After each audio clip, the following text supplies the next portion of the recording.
इसीलिए जैसे चुनाव हो जाएंगे उत्तर प्रदेश के, मोदी सरकार गरीबों की कमर तोड़ने वाले इक़दामात करेगी। हम आपसे अपील कर रहे हैं कि ये गरीब विरोधी सरकार है जो गरीबों को तकालीफ पहुंचा रही है, और हम आपसे अपील कर रहे हैं कि 7 तारीख के दिन आप मजलिस के उम्मीदवार प्रत्याशियों को और जन अधिकार पार्टी के प्रत्याशी को कामयाब करिए। आप जानते हैं कि कोविड के दौरान में मोदी और योगी की सरकार गरीबों के दरमियान में नजर नहीं आई। आपकी आंखों ने देखा, आपकी बेबसी ने देखा कि कैसे किसी की मां को, किसी के पिता को, किसी के पत्नी को, किसी के बेटे को उनकी लाशें पानी पर तैर रही थी, इसलिए कि योगी की सरकार ने उनको ऑक्सीजन का इंतजाम नहीं किया, अस्पताल में बेड नहीं दिलाया, दवाएं नहीं पहुंचाई। हद तो यह हो गई कि अंतिम संस्कार करने के लिए गरीब को लकड़ियां नहीं मिली, दफनाने को जमीन नहीं मिली। तो आप और हमने देखा कि नदी के किनारे कुत्ते किसी के बाप की, किसी की मां की लाशों को नोच कर खा रहे थे। अब उत्तर प्रदेश की जनता को यह तय करना है कि जिसने उनके माँ बाप को, जिसने उनके पति को, उनके बेटे को अंतिम संस्कार करने का इंतजाम नहीं किया, क्या आप उनको अपने वोट देंगे? अगर आप वोट देंगे तो फिर आप उन गरीबों से इंसाफ नहीं कर रहे जो बेचारगी और लाचारगी के आलम में इस दुनिया से चले गए। मेरे अजीज दोस्तों और बुजुर्गों, रहा सवाल समाजवादी पार्टी का, तो समाजवादी पार्टी बीजेपी और योगी मोदी को नहीं हरा सकती। अगर आज उत्तर प्रदेश से ऐसी नाइंसाफी को अगर कोई खत्म कर सकता है, गरीबों पर बोझ डालने वाली बीजेपी की सरकार से अगर कोई छुटकारा दिला सकता है, कोई अगर नफरतों की फिजाओं में मोहब्बत भर सकता है, अगर कोई दिलों को मिला सकता है, तो उसका नाम बाबू सिंह कुशवाहा है। अखिलेश यादव कुछ नहीं कर पाएंगे। जैसा 2019 के चुनाव में आपने देखा कि 2019 के चुनाव में आपने झोली भर भर कर खैरात के तौर पर सपा और बसपा को वोट दी, तब भी बीजेपी कामयाब हो गई। 2017 5 साल पहले विधानसभा के चुनाव में आपने फिर झोली भर भर के खैरात दी सपा और कांग्रेस को, तब भी बीजेपी जीत गई। आज हम आपसे अपील कर रहे हैं कि आप अपने वोट की अहमियत अगर उसको बताना है, अपनी ताकत बताना है, तो आप मजलिस इत्तेहादुल मुस्लिमीन के हक में अपने वोट का इस्तेमाल करिए। मैं आपसे अपील करने आया हूं कि आप 7 तारीख के दिन मजबूरी के हालत में वोट मत दीजिए, मजबूती के नाम पर वोट दीजिए। मजबूर होकर आप वोट देंगे तो हमेशा नाइंसाफी होगी। अगर आप मजबूती के नाम पर वोट देंगे तो आप अपनी सफों से अपने नेता को बनाएंगे, अपनी क़यादत को बनाएंगे। आप अगर मजबूरी के नाम पर वोट देंगे तो याद रखिए गुलामी करना पड़ेगा, दरी बिछाना पड़ेगा, शिक्षा का कोई इंतजाम नहीं होगा। अगर आप मजबूती के लिए वोट देंगे तो आप दरी नहीं बिछाएंगे, आपको आपका हक मिलेगा, आपकी आवाज उत्तर प्रदेश के विधानसभा में गूंजेगी। यही बात हम आपको बताने आए हैं। और रहा सवाल बीजेपी का, तो प्रधानमंत्री आजकल बड़ी मोहब्बत पैदा हो गई उनको मुस्लिम महिलाओं से। प्रधानमंत्री कह रहे कि उनकी सरकार ने ट्रिपल तलाक का कानून बनाया।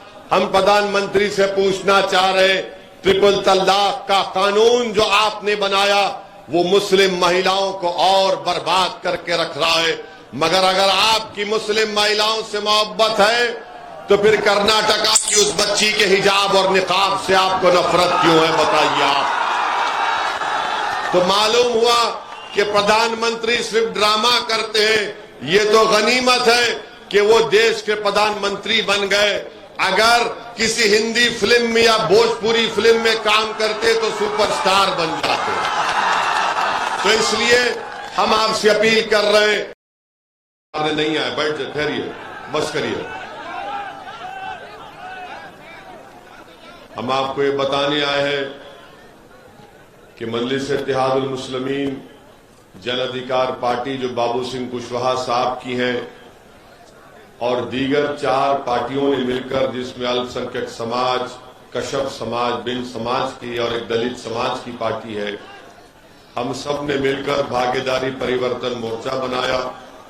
इसका कन्वीनर जनाब बाबू सिंह कुशवाहा साहब को हमने बनाया और हमने ये तय किया कि अगर आप लोगों का आशीर्वाद, आपका साथ, आपका वोट मिलेगा और उत्तर प्रदेश में हमको सत्ता मिलती है तो हम 2.5 साल के लिए पहला मुख्यमंत्री बाबू सिंह कुशवाहा साहब को बनाएंगे और 2.5 साल के लिए एक दलित को बनाएंगे। वहीं पर हमने तय किया कि 3 डिप्टी चीफ मिनिस्टर होंगे, जिसमें एक अल्पसंख्यक समाज का मुसलमान होगा, एक निषाद समाज से होगा और एक अति पिछड़ा समाज से डिप्टी चीफ मिनिस्टर होगा। हमारी लड़ाई सामाजिक न्याय की लड़ाई है और सामाजिक न्याय की लड़ाई को हम अमली जामेनामा पहनाने की कोशिश कर रहे हैं। आपसे गुजारिश करते हैं कि आप हिस्सेदारी की इस लड़ाई में हमारा साथ दीजिए, इंसाफ की इस लड़ाई में आप हमारा साथ दीजिए, कमजोरों को ताकतवर बनाने के लिए आप हमारा साथ दीजिए, जो दबे हुए हैं उनको उठाने के लिए आप हमारा साथ दीजिए, मजलूमों को जालिमों से छुटकारा दिलाने के लिए आप हमारा साथ दीजिए, अपने बच्चों को शिक्षा का इंतजाम कराने के लिए आप हमारे प्रत्याशी को कामयाब करिए, आपके विधानसभा में इंटर और डिग्री कॉलेज को कायम करने के लिए आप हमारा साथ दीजिए और वोट करिए, आपके विधानसभा में विकास का काम कराने के लिए आप हमारा साथ दीजिए। और हम आपको ये बता रहे हैं कि जिस समाज का नेता होगा उसी की आवाज को सुना जाएगा, जिस समाज के पास उसका नेता नहीं होगा उसकी तकालीफ को कोई महसूस नहीं करेगा। और याद रखिए, जमहूरियत में, लोकतंत्र में आपके नारों से आपकी मसाइल या आपकी तकालीफ हल नहीं होती है, आंख में आंसू लाने से आपके तकालीफ दूर नहीं होते हैं, डर कर घर में बैठ जाने से आपके बच्चों का मुस्तकबिल अच्छा नहीं हो सकता है। आपसे हम यही कह रहे हैं कि कल तक आपके पास एक विकल्प नहीं था, आपके पास मुतबादिल नहीं था, आज मुतबादिल के तौर पर मजलिस इत्तेहादुल मुस्लिमीन और जन अधिकार पार्टी आपके दरमियान में है, जो गरीबों की, मजलूमों की, कुचलों की आवाज है।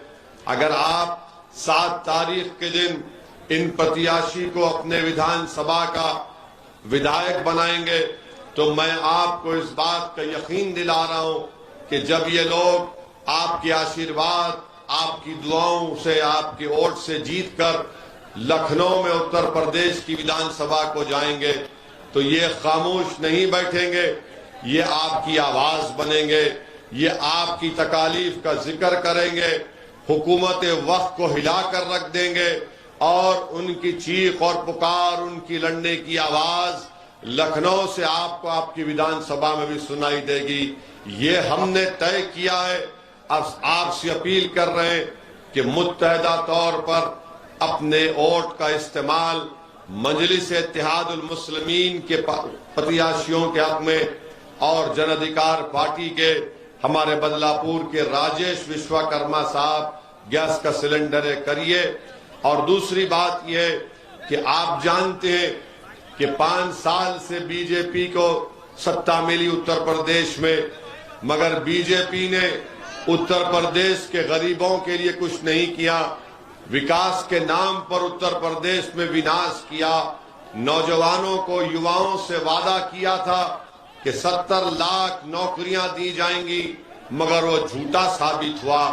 आज उत्तर प्रदेश का नौजवान जो नौकरी की तलाश में तैयारी करता है एलिजिबिलिटी टेस्ट के लिए, इम्तिहान के लिए, जब अपने गांव से निकलकर किसी शहर को जाता है और रात अपनी रोड पर गुजार कर जब सुबह में इम्तिहान लिखने जाता है तो योगी की सरकार ने उसको बता देती है कि पर्चा लीक हो चुका है और कैंसल हो चुका है। मेरे अजीज दोस्तों और बुजुर्गों, आज उन बेरोजगार नौजवान बच्चे और बच्चियों के माँ बाप का क्या हाल होगा। उनके ख्वाबों को चुकनाचूर अगर किसी ने किया तो वो बीजेपी, मोदी और योगी की सरकार ने किया। मेरी माँ और बहनें, आप मेरी इस बात से मुत्तफिक होंगी कि कीमतें आसमान को छू रही हैं।